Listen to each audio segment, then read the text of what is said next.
It don't make sense for us to be able to serve God and money or wealth or possessions, because that's what mammon is. I'm sitting here reading this Life Application Study Bible about money. And God brought me here to the back, the dictionary concordance, and was going over serve right here. And it says to meet the needs of and subject one's will to that of another.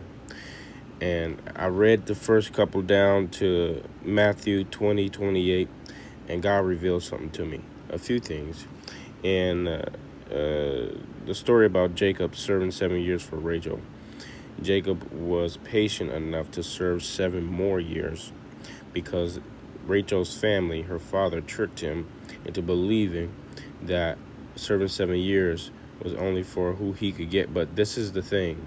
Jacob, he was connected to Rachel, but in that time, the first daughter needed to be married off first. So he had to marry Leah, her sister, for 7 years.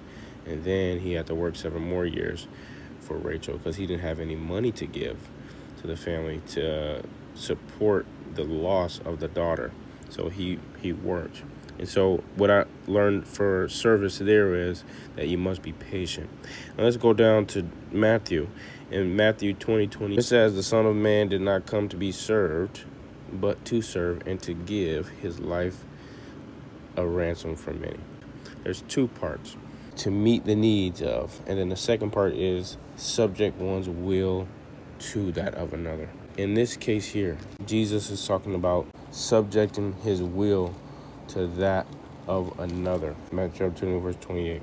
What this tells us is this. This is what God talks about serving him or mammon. We literally cannot serve both because it just doesn't make sense. The operative term here is will. One's will to that of another. A will is a decision, meaning you turn over your decision making to that God or whatever it is. And so if the thing is, it's not negative to want some money.